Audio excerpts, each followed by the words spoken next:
Hello everyone, and welcome to Eorzea Armoire, a series about the background of some of Hydaelyn's more epic and dense weapons, armor, and artifacts. We'll be investigating the lore of these items both within Final Fantasy XIV, the Final Fantasy franchise in general, as well as the amazing and sometimes obscure real-world people, events, and artifacts upon which they are based. Shiva has been perhaps the most fleshed out of primals we have seen so far in Final Fantasy XIV, and most of us are reasonably familiar with the Hindu deity upon which she is based. What we may not know, however, is that Shiva the Destroyer would occasionally endow worthy mortals with supernatural weapons, including the Parashu. Such was the power and significance of this great axe that the sixth avatar of Vishnu that came to wield it, born as Rambhadra or Rama, came to be known as Parashurama, literally Rama with the big axe. This Rama is, however, not to be confused with the Rama that would later defeat the demon king Ravana. Rama was notable even as a boy for his faith and devotion. After his father Jamadagni discovered that his mother Renuka had become briefly distracted by beautiful Gandharva men passing by while she was collecting water from the river, he ordered each of Rama's older brothers to kill their mother, and when they refused, he turned each of them to stone. Rama, on the other hand, did as bade. He beheaded his mother, and so impressed his father that the boy was granted two boons, for which he asked that his brothers be returned to flesh and his mother to life. As a young man, he went to the Gandhamadana mountains and undertook severe meditation and effective self-torture in the hopes of pleasing Lord Shiva, who eventually appeared before Rama and conceded to the man's desire for divine weapons and martial tutelage. So Rama became Parashurama and was trained in the use of this deadly battle axe by the Destroyer himself. At the culmination of his apprenticeship, Shiva challenged Parashurama to a duel, a battle which lasted for 21 days without reprieve and ended with Parashurama striking Shiva a wound upon his forehead. Shiva was so impressed that he preserved the wound as a testament to his disciple's reputation, and subsequently Kandapashu, or wounded by Parashu, became one of the 1,000 names for Shiva. One day the sacred calf of his father, Jamadagni, was stolen by King Kartavirya of the Kshatriyas while Parashurama was out in the forest.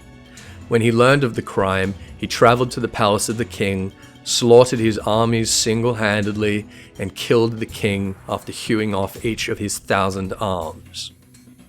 When the sons of Kartavirya discovered the body, they killed and beheaded Jamadagni when Parashurama was next away on pilgrimage. When Parashurama learned of his father's death, he hunted and killed each of the sons and recovered and cremated Jamadagni's head, but he was not satisfied.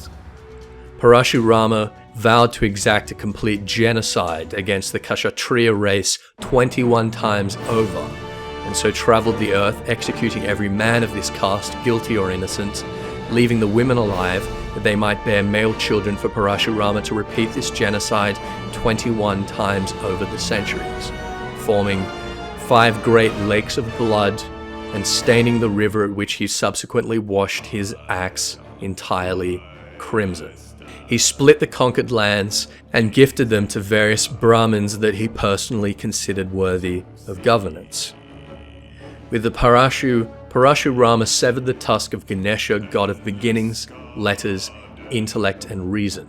When the western coasts of India were threatened by floods and tempests, Parashurama went to battle against the waves, striking the Arabian Sea so hard that new islands and peninsulas arose. He is credited with developing Kalaripayattu, the oldest martial art in the world, and that which would eventually become the basis of Shaolin Kung Fu, and he trained the legendary warriors Bhishma and Drona.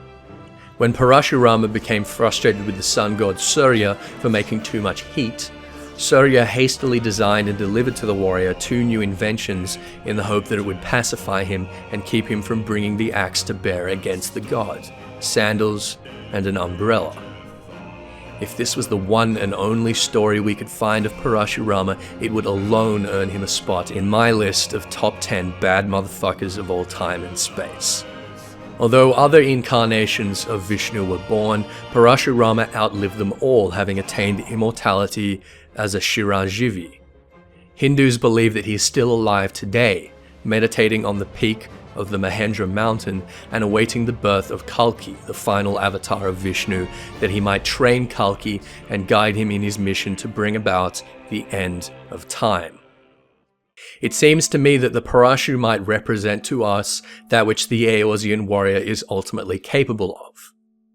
While so much of the story and background of this job warns us against the indiscriminate killer, the inner beast from which the warrior draws their power but might take their mind completely, Parashurama seems to celebrate and relish this end.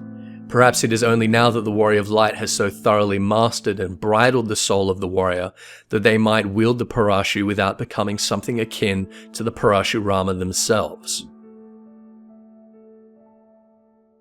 In any case, warriors should feel pretty good about the Parashurama, at least until 3.1 brings their new relic, and honestly I have no idea how the relic could top this one, but I am excited to find out. Thanks as always for watching, like and sub for more, but until next time, I'm Ethys, and this is Eorzea Armoire.